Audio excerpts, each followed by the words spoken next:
Hello everyone, how you doing today? We're going to take you through the end of the season today. We're going to jump in and see a little bit of the national championship game.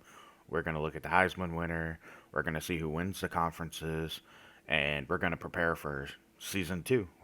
The next episode will be the off-season episode where we do all the transfers and all that type of stuff. So I'm really looking forward to putting that together and starting to build Buffalo a little bit more in my image and Coach Williams' image. So I look forward to it. We're going to jump right ahead on into the scores and schedules here, and we're going to simulate some conference championship games. We'll start right here in the MAC. Who wins our conference? Looks like Western Michigan actually upset Miami of Ohio. That's a pretty big upset. Got Georgia State, Arkansas State. It looks like Arkansas State should win it, and they do. Next up is Georgia and Texas A&M. This is going to be quite the big one because A&M suffered a loss and it dropped them way down in the rankings. But if they beat Georgia, they'll get their way into the playoff, I think. It's going to make it tougher for sure. But that loss ends their season. There's no way they get in. Florida and Virginia, or Florida State and Virginia. Florida State takes it, so they're going to be in the college football playoff. Remember, this is the last year of the four-team playoff. This one here has number 6 Stanford falling to number 11 UCLA. And then right here, Nebraska's been up there with 2 losses, so we got to see if they get eliminated. They don't. They win this conference, so they might be able to sneak their way into the college football playoff. And just to finish off our conference championship week here, we had Air Force beating San Diego State. They finished the season 12 and 1. We'll see how the final rankings stack up. And as you take a look, it was John Luafu who came through and upset Cody Galea to win the Heisman. I did not see that coming. Cody Galea has been leading it for the back half of the season. That is shocking. I mean, it was pretty far when you look at the first place votes. It was like 80 votes in between them. So that caught me off guard. I really didn't think he was going to win it, but congratulations to John Luafu, and he'll get his upgrades. And as I said, every Heisman winner goes to a 99, and then every Heisman finalist goes to at least a 95. These guys are going to get their upgrade before I do the bowl games. So we're going to take a look here at our National Signing Day and who our commits are on National Signing Day. We already knew about a few of them because this year I showed a little bit more. Next year, National Signing Day is going to be the only time you really see anything about where the recruits signed. I may show off a few recruits, but it's just not going to be included. I want it to be National Signing Day is the big day when they all sign. So, guard Chavez Nwosu, I've already shown him off. He committed to Buffalo. He's a 90 overall guard. He's going to come in and immediately improve our offensive line. I look forward to having him. We got safety Josh Thomas. He's a 4-star. He's a number 10 safety and free safety in the nation. He's a 73 overall. I expect him to come in. He's going to bring a pretty good impact. He's good in coverage, not great in zone, but man-wise and press. So he kind of reminds me a little bit more of a corner than a safety, but he just doesn't have the speed to play corner. So he's going to be a weird one. He might slide into the slot or something. I don't know. We'll figure out how to use him. Next up is corner Chris Mitchell. He's 6'1", but he's only 167 pounds. He's rail thin right now. He's a 76 overall, but his coverage skills are awesome. 78 man, 86 zone, 82 press, and his speed is pretty decent at 89. He's a pretty good player. I expect him to get on the field and play a lot for us next year. Next up is athlete Aofitu Atkins out of New York. He is 6'6", 263. He's a 3-star commit. I expect him to be a defensive end. He's a 75 overall with 81 speed. Doesn't have great agility, though. A little tiny bit of coverage in there. But I think I'm going to try to play him at defensive end with that 81 finesse move. I think he can help us out there quite a bit. Next up is TJ Nunnery, a 6'3 receiver out of Tennessee that we got committed here to Buffalo. He's the number 40 receiver in the nation and a 4-star. He's a 73, which I'll take. 89 speed's pretty good. Not the best athlete, though, outside of that coming in. He has decent hands at 72, and route running's decent at 71. He's not spectacular, but definitely not good catching in traffic or spectacular catches. But he has decent release. I think with his size, we should be able to develop him, especially since he's a decent athlete coming in. And possibly our biggest commit because of the fact that he plays on the D line, and it's been our weakness. We got Richard Osherman out of New York. He's 6'5", 260 pounds, and a 4-star defensive end. As you can see, though, he is an 87 overall, a plus 15 gem. He's got 82 speed, 78 agility, 85 acceleration. Phenomenal athlete on defensive line right on day one. Tackling, hit power, pursuit, play rec in the 80s pretty much, or just under for play rec. Phenomenal. And then you look at his pass rushing ability. Finesse moves a little low at 69, but he's got 81 power moves. I think he's going to come in and make an impact right away for us. He has 80 block sheds, so that should improve our run D a little bit. I'm really excited to see Richard Osherman join the Bulls next season. So we are going to take a look here at the college football playoff. It's the last year of the 4-team playoff, and the number one seed ended up being Texas, who won the Big 12 in their last year. They're going 11-1. Number two is Florida, even though they did not win the SEC. They had that huge upset at the end of the year over Florida State, who's number 4.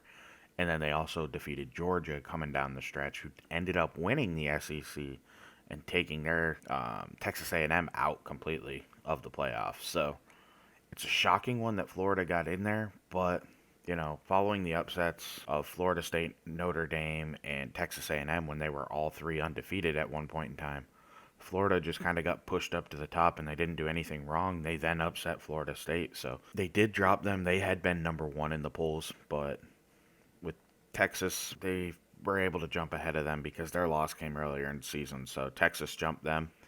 So either way, number one's Texas. They're going to take on number 4, Florida State. Number 2's Florida, and they're going to take on number 3, Notre Dame. Looking at team stats, I mean, it looks pretty evenly matched. I mean, a turnover, time of possession. It was a close game, but it looks like FSU just came out on top. This game was closer than I even thought it would be with the final score. I mean, Florida was able to move the ball. Their defense just couldn't stop anybody, and that ended up being their kryptonite and what cost them the game. We'll see now. Notre Dame and Florida State for the national title. So as you can see, we have our results here with the 14 playoff. We have Florida, Notre Dame, Notre Dame winning. We have Texas and Florida State winning. So we actually have a 3 taking on a 4 for the national title this year. I'm excited to see how this goes. My prediction is unfortunately Florida State. I'm a Gators fan, but I think Florida State's better than Notre Dame, even though Galea led the nation most of the year. So I'm excited to watch a little bit of this game and see what happens. Welcome into the national championship. Unfortunately, Coach Kent Williams can only watch this game from the sideline, but it is Notre Dame and Marcus Freeman taking on Florida State. So I'm looking forward to this. Cody Galea was the leading candidate for the Heisman for really most of the season here. So I'm definitely interested to see. As you can see, I mean, they passed the ball all over the yard for both teams. However, Notre Dame finds a way to rush it into the end zone quite a bit as well. This is going to be an interesting game. Here we are, Florida State taking the field, looking at these guys celebrating a little bit. And here's Notre Dame taking the field with their quarterback, Cody Galea, who finished second in the Heisman and is definitely not happy about it. So let's see, Florida State, Notre Dame, who's going to win it all? And Florida State's going to open up this national championship game with the ball first. They're taking it out of the end zone here. Let's see what they can do as he gets out to about 26-yard line. Here they are. Let's take a look real quick at their team. At quarterback, they have Dalton Hamilton, who did enter the season as a Heisman favorite here. He's a 99 overall scrambler. I mean, the dude can move. He also has a pretty good arm, if I remember correctly, from 91, 88. He's definitely good. They're in good hands. But it looks like it's Peter Brunson under center. Is there an injury at quarterback? There is. Dalton Hamilton will not play in this game. They are relying upon Peter Brunson. Oh, wow. Notre Dame doesn't have any injuries.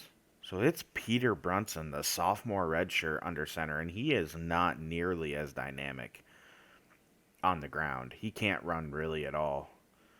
Throw-wise, I mean, this is a significant step back and a huge advantage for Notre Dame. Wow, I didn't expect that. At halfback, they have Andrew Okechu. He's only a sophomore. Receivers, Justin Height, the Bolitnikoff Award winner, who I still don't think deserved it, and Nathaniel Mahoney and Willie Davis, followed by LaPointe, who's also a 90. I mean, that is one strong receiving core. Tight end is Nico M. Harper, who's a 92 overall, junior. This team's stacked. Notre Dame, we all know Galea is good. Halfback, Burford's a 99. Look at their receivers. I mean, they're not near as stacked as Florida State, but they have Giovanelli, who is a 99. They have Lloyd, who's a 91. Wynn, who's an 88. And 86 overall, Marcus Lynch. And tight end, they have Mac Witham, who's a 97. So these teams are definitely loaded. So Peter Brunson is under center for Florida State. And he pulls it, and he's just loafing ahead for 9 yards. I'm sure Notre Dame did not expect him to tuck that and run. Here we are, 2nd and 1, Florida State. Coming out in the gun. They're going to send a receiver in motion, and it's going to be once again, and he gets blown up for no gain for Peter Brunson. He got blown up on that play. I'm surprised they're running him as much as they are. He's just not a scrambler. Doesn't really fit what they want to do on offense, clearly, but I guess you just have to do what you have to do. He hands it off, and look at that stiff arm. And a second one, he fights ahead Dalger for 4 yards and a Florida State Seminoles first down. And we will jump ahead in this game. I just want to watch the opening drive for each team and kind of see what happens. As back to pass is Brunson. He has an open man right here at about the 45-yard line. That looks like Dalger with the 6-yard reception. 2nd and 4 here for Florida State. They're moving the ball pretty easily on this first drive. As in motion, and he does get the pass off just barely to Mahoney for 2 yards. 3rd and 2. This is a big third down for this Notre Dame defense. Speed option. He's going to break the first tackle. Brunson gets wrapped up, taken down. No gain on the play. I wouldn't be running it with him on 3rd down.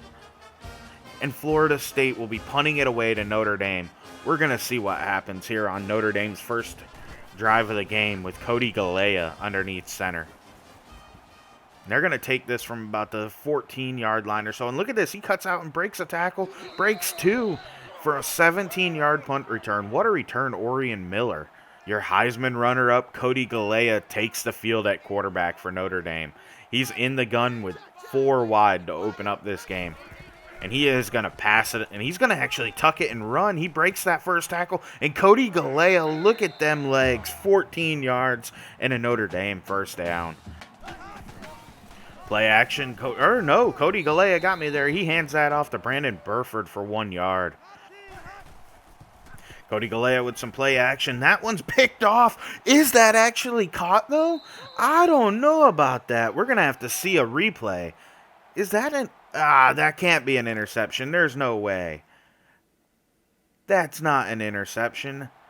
And I don't see a challenge coming out here. That's the scary part about this. I mean, nice pass deflection, but... man, it certainly looks like Notre Dame got robbed on this one. How is that ball not touching the ground when he scoops it up? I don't know. We'll see. I don't see a challenge on this play, though. And there isn't one. I mean, Florida State's going to take over. Cody Galea got a little ripped off here. I don't know what they were thinking. As he's going to toss that out to Dalger for a 3-yard loss on that reception. Brunson's been solid to start the game. They've been running him a little too much, but we'll see. We're going to watch a little more of this after that one. That first drive didn't end well. Brunson on the speed option. He's going to pitch it forward. That's a weird play. He probably shouldn't have done that. Back to pass is Brunson. And he's going to have that pass broken up by Drew Price, bringing up another 4th down. This Seminoles offense was stopped again around midfield. Notre Dame's defense is impressive today. This punts away, and we're going to see what can they do. And he drops it. He drops that on that return. And he's still going to fight and get about 5 yards, but that could have been disastrous. Notre Dame looks scared to begin this game. They are struggling here opening up today. Cody Galea takes the field for the 2nd time. Will this drive end better than the first one? He will continue to pass it. He's not. He chucks it and runs. He breaks the first tackle, and he somehow gets out of there for a 3-yard gain. What a play, Cody Galea. Showing you why he finished second on the Heisman.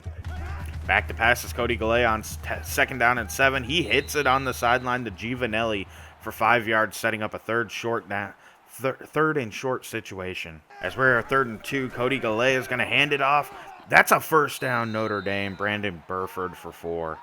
We're going to watch the rest of this drive, and then we're going to jump ahead here in this game. But I'm impressed so far with Notre Dame's offense, minus that weird little pick, as Giovanelli gets wrapped up for just 2 yards on that catch. It seems as though the Fighting Irish are doing a better job of getting their star players involved, getting the ball to Burford and Giovanelli. As we're Florida State, we haven't seen Height get a catch yet, as Giovanelli's back to pass. Lloyd makes the reception. That wasn't Giovanelli throwing the ball, I can promise you that. That was Cody Galea. 3rd and long here. Let's see what Notre Dame can do as they send their tight end in motion. And Galea's going to pass this. Looks like they're going to throw a screen out here to Burford, and that's going nowhere. 2-yard loss. This drive's over for Notre Dame. 3rd and inches here as Cody Galea has Notre Dame driving at the 30-yard line to open up the 4th quarter. It's 28-24, and Burford gets blown up. That is a loss on the play. That's going to bring up a 4th and 1. What will Notre Dame do here? They will go for it. This is the right call. You're trying to win a title. Galea comes out in the gun. He's going to throw it out to I don't know who that was, but number 46. That is a first down, Notre Dame on 4th down. And he breaks the school passing record of Tommy Buckner with, here we are, 1st and 10, Notre Dame driving the ball, 28-24 lead here. Galea sends a man in motion.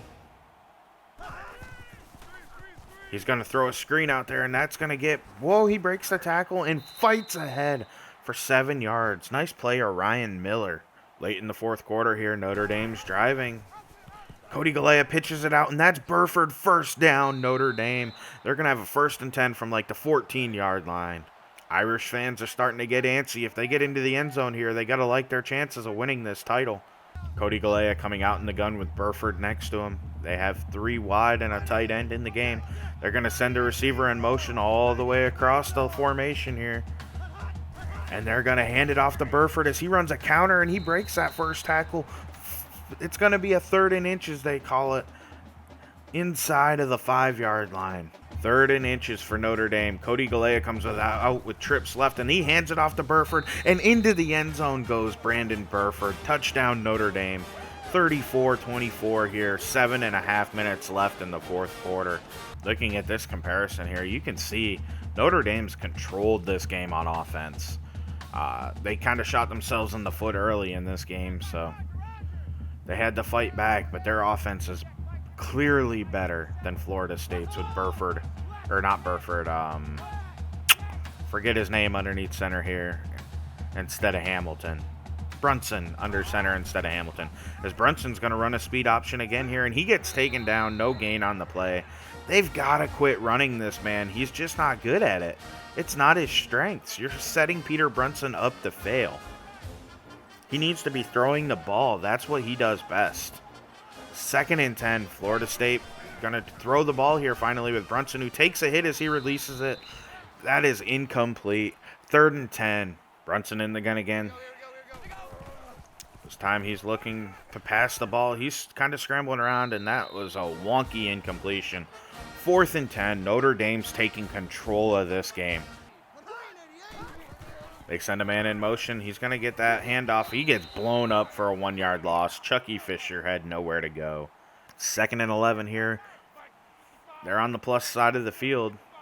Cody Galea's in the gun again. He hasn't really lined up under center at all. It's a little play action. He's going to throw it out. He has his man wide open going down the sideline. First down, Chucky Fisher again. 4 wide here, back to pass. Cody Galea. Looks like it's going to be a screen out there. And it's Burford running over 3 men. Look at that play, Brandon Burford. First down, Notre Dame. You can tell they want it more. They're going to send a man in motion. He is going to get that, but he had nowhere to go. Mac Witham, their tight end. I don't know why they ran a tight end sweep. That's not going to work too well. 3rd and 10. Notre Dame comes out 5 wide. They're putting it all on Cody Galea here. So he's back to pass. He quick hits it down to Kevin Lloyd, who only picks up 1. That's probably going to bring out the field goal unit for Notre Dame. And it does. If they can get this through, that's going to be a 2-score lead for Notre Dame in this game. It comes up and good. 38-24 Notre Dame. Here we are, 1st and 10. This really is it for Florida State. They have to get going here if they want to be able to try to win this game. They need a touchdown here. Back to pass. He just throws it away. Come on, Peter Brunson. He looks in over his head. I wish Dalton Hamilton was in this game. Lining up in the pistol formation here, Florida State, 2nd and 10. Brunson's going to run speed option and pitch it out, but there's nowhere to go. Andrew Okechukwu had nowhere to go. He loses 3. 3rd and 13, Florida State. This is kind of it for you guys. You really got to get this if you want a chance to beat Notre Dame and win the title here. Back to pass. This is it. He throws it deep. He has a man wide open. That's a huge play and a 1st down, Florida State. That's going to keep them in the game. Justin Height, the Biletnikoff Award winner, makes a fantastic play out there. This is what we've been waiting to see him do. That's just his 2nd catch on the entire game. Notre Dame has shut him down. 1st and 10 here after that fantastic play by Justin Height. Man in motion here for Florida State. They're going to bring him into the backfield, and they're going to hand it off to him on that play. Mahoney only picks up 3 on the carry. 3rd and 7, another huge down for Florida State if they want any chance of sticking in this game. They need their star receiver, Justin Height, to get open on this play. Back to pass. He has some men around him. He finds a guy wide open. He breaks that tackle. Stiff arms. Nico M. Harper for a 1st down, Florida State. Peter Brunson has this team moving a little bit. He's going quick. Just under 3 minutes left in this game. He's back to pass again. He checks it down, and there's nowhere to go for Okechukwu, his running back. He's dropped for 5 yards. And I should say that was a 5-yard loss, not a 5-yard gain. Here we are, 2nd and 15, Florida State. Back to pass again. He checks it down quick. That does not help much at all. Mahoney picks up 7. It's a 3rd and 8 now. I guess they wanted to shorten up the conversion situation here. This game's moving along quick. It's a high-scoring affair. Just about 2 minutes left as he's back to pass again. He has a man open. That's not a 1st down, though. Dwayne Dolger, 4th and 1. It all comes down to this for Florida State. If they don't convert this, this game is over, and Notre Dame will win the national championship here. And speed option, he pitches it out. He has a 1st down. That was a great run by Okechukwu. 1st and goal, Florida State. They need to hurry up, though. They need to be able to get this ball back. They need to get going a little quicker here. There's down to about 1.5 minutes left. They need to get into the end zone. Snaps off. They're throwing it. They have a man open. He's taken down. He falls down 1 yard shy of the end zone. Let's get moving, Florida State. They are about 1.5 yards, maybe 2 away from scoring with 1 minute left in this game. Brunson's moving around, and he is sacked from behind by Brock Irving for Notre Dame. That might have just won them the national championship. That's their 1st time out. Now they're going to require an onside kick from about the 9-yard line with a 3rd and goal. What can Florida State do here as Brunson is back to pass? He's looking around. He throws it Justin Height. That is intercepted. Game over. Notre Dame's going to win the national championship here today. That is a great play by Carswell, picking that pass off and sealing the Notre Dame win, as they're going to kneel this clock out and win the national championship following the 2023 season. Cody Galea did not win the Heisman. After being considered the favorite all the way through the season, he finished 2nd. Well, guess what? He's not going to finish 2nd today. Notre Dame wins the national championship. Let the celebration begin for the Fighting Irish. They are national champions. What a great year by the Fighting Irish. What a great year by Cody Galea. And what a game today by this Notre Dame team. They knock off Florida State, and they take home the national championship. The confetti's falling all around. What a day. It could have been different had Dalton Hamilton been able to play in this game. But Peter Brunson did the best he could for Florida State. It wasn't enough because Cody Galea was the player of the game, and he is that guy. He will likely go pro and probably be a first round draft pick. I mean, this is an incredible season from Notre Dame. National championships, congratulations. This will be Coach Kent Williams one day. As you can see, Cody Galea was phenomenal through the air.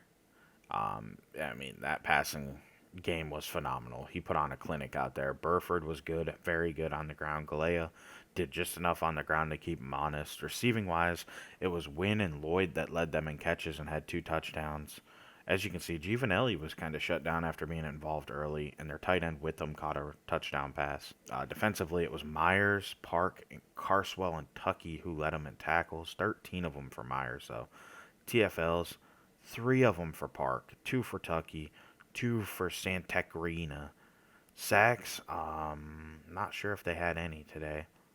They had 1 by Irving, and interceptions, they had 2. The first one, they had 1 to Crooms, and the game sealer by Carswell. What a great day by Florida State, by Notre Dame. As we flip over to Florida State and their stats, Brunson, he struggled, 2-2. He was kind of in over his head. He wasn't ready for this game. They were shut down in the running game without a quarterback who was able to move around. Receiving, Mahoney had a good day for him, but he was about the only one. He took 5 for 89 and a touchdown. Harper caught 3 for 38 and a touchdown. And the Bolitnikoff Award winner only took 2 for 66. He did manage to break out 2 big plays for Florida State, but that was it. They needed more from him today. Offensively, Wilder, Jackson, St. Hilaire, Holmes, Lofton, Davis, and Johnson all led him in tackles. TFLs, they had 3 from Holmes, 2 from Johnson, St. Hilaire, and Lofton. Sacks, they had 1 by Jones. Interceptions, Cody Galea did throw 1 pick. It was Davis who had that interception. What a national championship. Notre Dame is your 2023 national champions. And as you can see here, this is our college football playoff bracket saved. Notre Dame ended up winning it all as the 3 seed, going 11-1 here. It was a phenomenal year. I'm really, really, really excited looking ahead to next season and seeing how much the Bulls can improve. But that national title game was fun to watch. I enjoyed it, and it's something I'll continue to do even into the future in this series. We're just going to show it off a little bit. There's no reason not to. It's the biggest game of the year. Even though we're not there, we're going to show it to you. As you can see here, as we advance to the end of the bowl season to take a look at all the bowl results, Justin Hill broke a Buffalo record for rushing yards. We've seen it happen in our final game of the regular season with 1,506 yards, so that's exciting. And we're going to go ahead and we're going to take a look at all these bowl results. Western Kentucky beat Houston in the New Mexico Bowl. That looks like a pretty high-scoring affair. San Diego State, it wasn't close. They blew out Akron after winning the title in 2022 and falling out of the top 25 in 2023. Georgia Southern beat Toledo in the Arizona Bowl. Not too shocking there in overtime. UTEP beat James Madison. Not that shocking when you look at the record. Air Force over Oregon is definitely a little shocking, but they proved they belonged and maybe they should have been entitled to get to the play or in the discussion to get to the playoffs. Army blew out Georgia State, so that's a pretty solid season from them.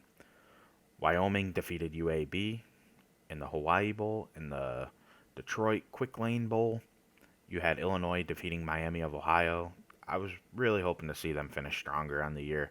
Losing the conference championship kind of took the wind out of their sails. They'll likely drop out of the top 25. Iowa State defeated Michigan State in the Cotton Bowl. In the Duke's Mayo Bowl, it was Pittsburgh over Ohio State. Miami defeated Navy in the Military Bowl. The Holiday Bowl saw Syracuse defeat USC. The Cheez-It Bowl saw Kansas State defeat Virginia. Alabama whooped Cincinnati in the Birmingham Bowl. In the Independence Bowl, you saw Western Michigan defeat Washington State.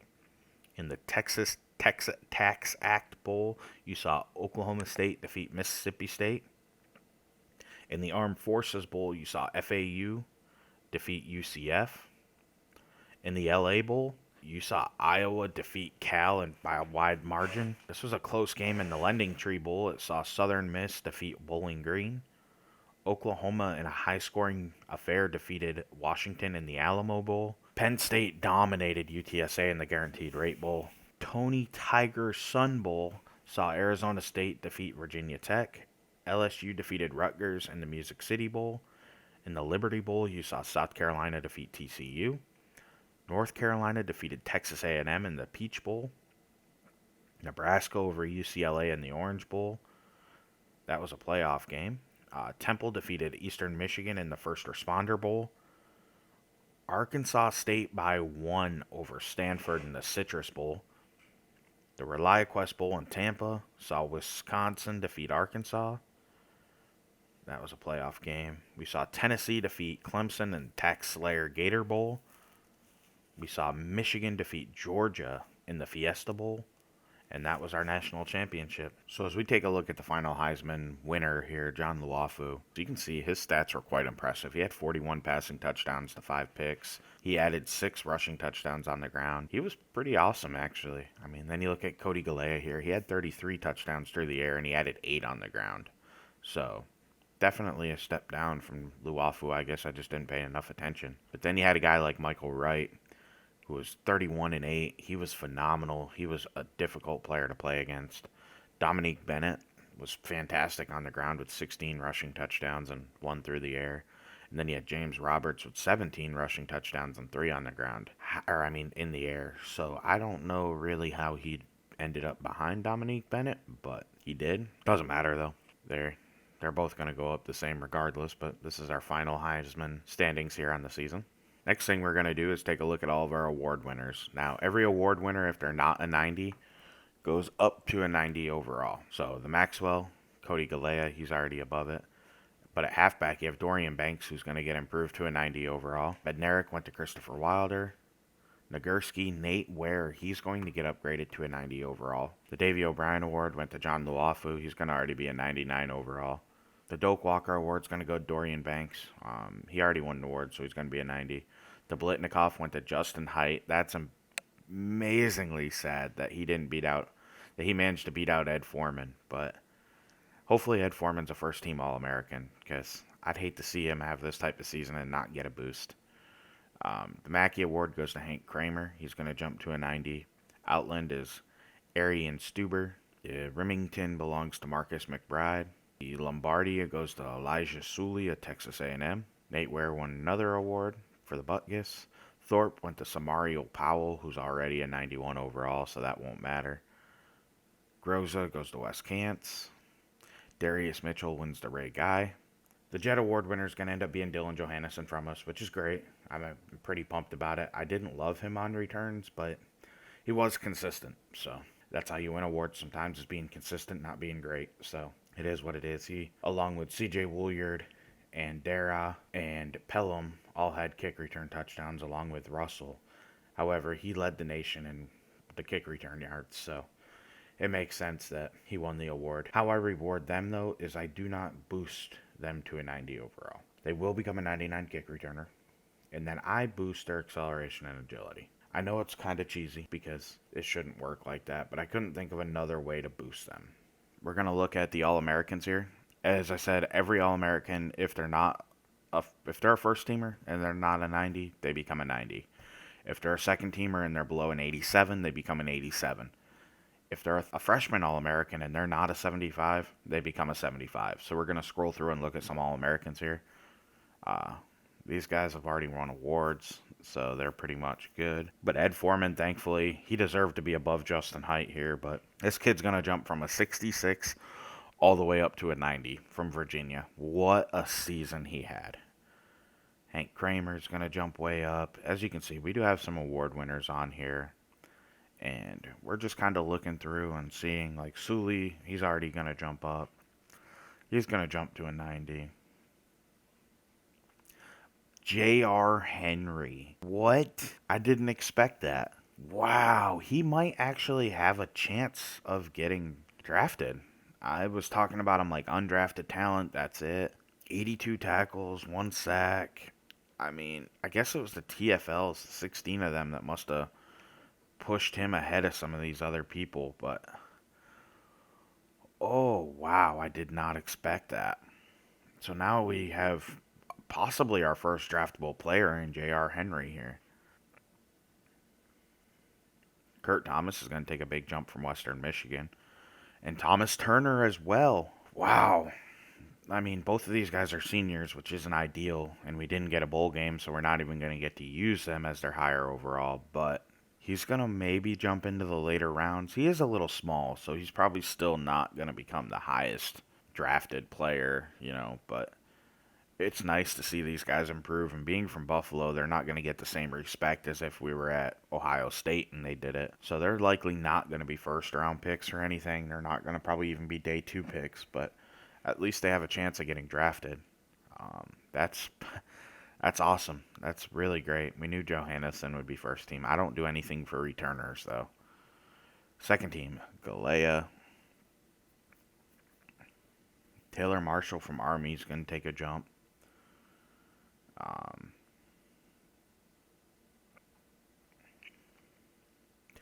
Devontae Bickley is going to jump up as a freshman all the way up to an 87 overall. That's pretty awesome. Adam Singleton, thankfully he's gone. A jump from Cameron Hampton. Nate Austin, a 72 is going to jump up to an 87 and probably end up getting a draftable grade from Western Michigan. That's why I do it. I just like to see these small school guys get the respect they deserve. Really wondering if we're going to have anybody else on this list, and it doesn't appear as though we do, so I'll take it though. We got 2 All-Americans. I wish I could have used them in the bowl game, juiced up a little bit, but it is what it is. And we're going to look at the freshman All-American team. Ed Foreman, well, he's going to be above a 66 anyway.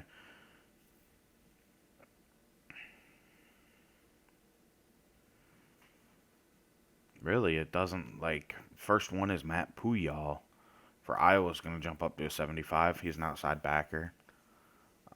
Other than that, it looks like everybody's already pretty much there, so that's good. Look at this dude.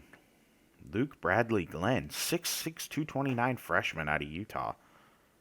My gosh, what a physical specimen.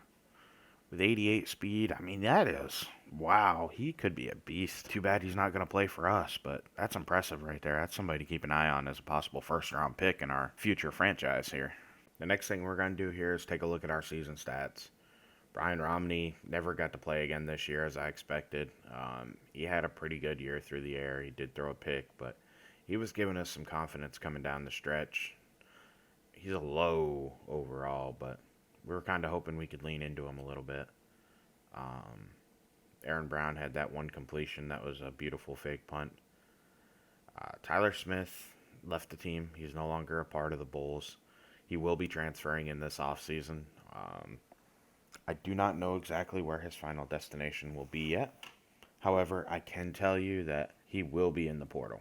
We'll find out where Tyler Smith ends up. And then Josh Taylor finished with 7 touchdowns, 9 picks. He was all right. It's difficult. I don't really feel like our quarterback's on the roster. And as of the early signing day, we do not have a committed quarterback yet. Justin Hill was phenomenal on the ground, though. 1,500 yards, 6.1 yards a carry, and 11 touchdowns. We do have to worry about him, though, jumping into the portal. Rumors are he is going to jump in. Not 100% sure if he's going to leave yet, but he's going to at least jump into the portal and see what's out there. We're going to work really hard trying to keep him here in Buffalo, but there's a small chance we could lose Justin Hill to a bigger school. Dylan Johannesson was okay on the ground. Romney was phenomenal in his carries. Sonny Godfrey was terrible. Receiving-wise, Ryan Glad was pretty good for a number 1. He only had 55 catches, which, I mean, for college isn't terrible. 789 yards and 3 touchdowns. He was there when we needed him. Keymon Williams was a solid number 2. He didn't get as many yards. He hit a lot of quick screens is how I got him involved, and they didn't always result in yards. But he did end up with 6 touchdowns, and he had 2 beautiful step-back touchdowns. Justice Hopkins, 29 for 328. No scores, but Scott Parker took 24 for 242 and 2 scores. Our leading tight end was Dalton Alexander with 24 catches. He had just 164 yards and no scores. And then Justin Hill caught 20 balls for another touchdown. I'll go through and show you the rest of the receiving stats here. Blocking, I mean, I don't really like the blocking stats in this game, but it looks like Devin Holmes had a very good season. 11 pancakes, didn't allow a single sack. That's quite impressive, actually. 10-2 for Kevin Rhodes. 8 and 2 for Ian Sheenley. At center, Michael Rydell only allowed 1 sack. He had 7 pancakes for our tight end Dalton Alexander, and our fullback Bryce Spate had 4. Sean Stevens, our backup fullback, had 2. So here's our blocking stats, and as you can see, our right tackle Ethan Aldridge struggled this year. Flipping it over to the defense here, Thomas Turner led our team with 91 tackles. He was phenomenal all season. I wouldn't say he's a draftable player, however, he'll probably find his way as an undrafted free agent into our Bucks franchise as a draft player, but he'll probably be undrafted caliber. J.R. Henry was number 2 with 86 tackles. Same idea with him. I think he's going to make it in, but I really think he's just going to be like undraftable, maybe a practice squad guy. Seth Weischer was next on our team, and he was really good, honestly. He had 78 tackles. He was good. Only a sophomore, so we'll have him back next year. I look forward to that. Mayu Kealani was next. He was everything I could ask for out of a slot corner. At his size, there's a good chance that even if he does develop, he might stick to playing in the slot, because I think that's his best path of getting a pro career figured out. But we'll see. Maybe he'll slide out wide. We'll find out. Micah Dotson, our senior corner, was next with 35 tackles. And then our other corner, who's only a sophomore, thankfully, Jeremiah Ingram, had 31, and then Patrick Farnock had 30 on the season. I'm going to scroll through slowly and show you all the tackle leaders, just that way we can see how our defenders did.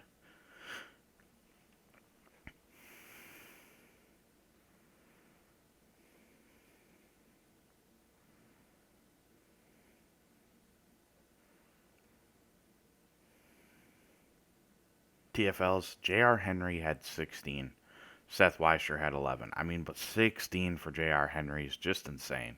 If he was bigger, he might sneak into a draftable round, but he's just small. He'll probably add a little bit of weight for the combine and stuff, but man, I wish he was bigger. Seth Weischer with 11. 8 for Terrence Hunt, which is good.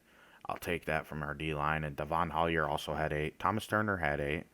7 for Patrick Haynes. He was huge. I wish I'd have put him on the field a little more earlier in the season. I think from now on, I'm not going to worry about switching the position because of the awareness loss, but our top linebacker is going to play on the right side because they play a little more. And I think he would have been more effective earlier in the season than Farnock was. Smallwood had 6. 6 for Ingram, 6 for Kealani, and 4 for Zaire Henderson. Sacks. Devon Hollier led us with 5. We'll take it. It wasn't really a great year for pressures and all that. Kealani had 3. Thomas Turner had 3. 2 for Smallwood. 2 for Haynes. 1 for Schaffenbacker. 1 for Weischer. 1 for Henderson. 1 for Hunt. 1 for Henry. And that'll be it for our sacks. Interceptions, 3 of them went to Micah Dotson. And I swear to you, every one of them was in an end-of-game situation to just kind of seal it, except for our dang season finale when I thought his pick sealed it and we blew it. And ended up not getting a bowl game, which is what I really thought I'd be recording today. So, that's sad, but he had a great year with 3 picks. Jeremiah Ingram had 2, 1 for Henry, 1 for Farnock, and 1 for Cam Jefferson. Pass deflections weren't crazy high. We had 2 forced fumbles from Weischer, 1 from Smallwood, 1 from Henry. We only recovered 2 of those, 1 from Turner and 1 for Hayes. And defensive touchdowns, Jeremiah Ingram's the only one when he took that one back. Kicking-wise, Matt Morton was good. He went 16-18. His long was only a 42, though. So, as you can see, we didn't really attempt anything that would have pushed his limits. And the ones he did kick were the ones that pushed his limits. So, he's very limited, but hey, he's accurate. Punting-wise, Aaron Brown, pretty good year. He netted 31.1. I wish it was closer to that 38 average, but, Johannesson had a great year returning kicks. He had that one kick return touchdown that was huge. And then, he was pretty good at punt returns. We just didn't get many because we couldn't stop anybody. Passing yards leader was John Luafu, followed by Brady Roberson, Cody Galea, Bruce Ziemba, Billy McDowell, Michael Wright, Juan Amanetti, Jay Smith, Brian Wilson, Dimitri Oliver, Patrick DeVito, Prince Ware. Those are all the 3,000-yard passers. Touchdowns, it was Luafu, followed by Brian Wilson, Brady Roberson, Bruce Ziemba, Cody Galea, Michael Wright, Stephen Campbell of Army, Billy McDowell of Pitt, Prince Ware, Jericho Long, Killian Howard, Dimitri Oliver, Juan Aminetti, and then Josh Robertson with 29. He only threw 2 picks this year. The leader in interceptions thrown was Nico Farrell. He had 20 for Tulane. That's a tough year. Blake Hollister had another. Yeah, that's a bad one. That looks like something my team did. And then at Clemson, that's the shocker. 16 picks at Clemson for Javante Alexi. Wow. So, that was shocking. Our leading rusher was Jimmy Parr, followed by Banks, Bennett, Stringer, and then Hill. He finished number 5 in the nation, and that's why I'm scared we're going to lose him. So, as much as I hope to keep Justin Hill in the fold here in Buffalo, I don't know. Another team just might come calling, and if they do, we're in trouble. We're actually really in trouble. He may just take that opportunity to step up, collect a few more dollars and nil, and try to get to the league. So we'll see. Murray. So I'm just going to show you some of the leading rushers here. Yakubi. That's an interesting name. Touchdowns. Macro Murray and Dorian Banks each had 20. And then I'm just going to scroll through and show you touchdowns because look at that. That's impressive. Eric Stover from Ball State ended up with 14 rushing touchdowns. He could run the ball now. But, wow.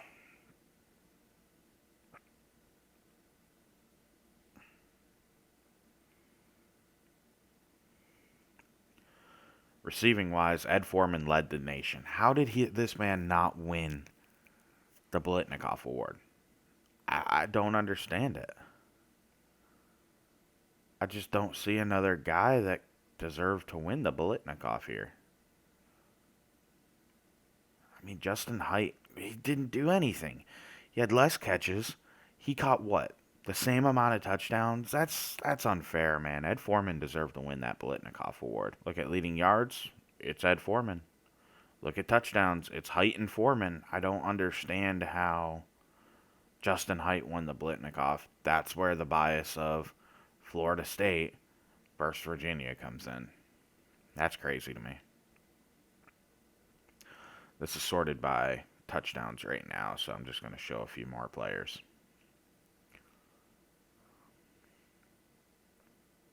Flip to the defense, tackles. I'll scroll through and show the leaders.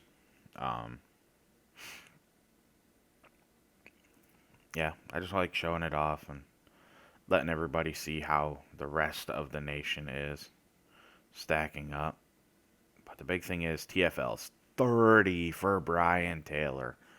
What happened? 29 for Xavier Woods. Axel Brennan of Navy had 29. 28 for Jamal Ross. I mean, wow. Wow. Wow. That's insane, man. That was not unexpected. Sacks, it went to Devontae Bickley, who led the nation with 9.5 sacks, followed by Sully, Kevin Schmidt, Josh Okoye. I don't know how to say that name right off the top of my head, but that's Texas State. Baylor's Jalen Green. North Texas, Jalen Afor. Tedrick Taylor of Georgia Tech. Nico Aquara of Tulane. Ramadi Galvin of Boise State. Axel Brinian of Navy. Mark Mead of Auburn. All led the nation in sacks. I want to thank everybody for keeping up with Season 1, and I hope that I can continue to grow and get more people to keep watching these. We're entering Season 2, and I really enjoy making this content, so I'm just thankful for anybody that's watching, anybody that made it this far. So thank you for watching, and I look forward to bringing Season 2 with you. And Coach Kent Williams will likely stay with the Bulls. I don't see why he'll leave. He didn't have a good enough season to get a better job. But next up will be the off season, and then we'll get 2024 underway, and hopefully the Bulls can improve and find a way to get bowl eligible and keep building towards maybe that national title that I'd like to win with them before I move on. So, this is LDJ11 Gaming. Thank you, everybody, for watching. Thank you for your time. Have a wonderful day.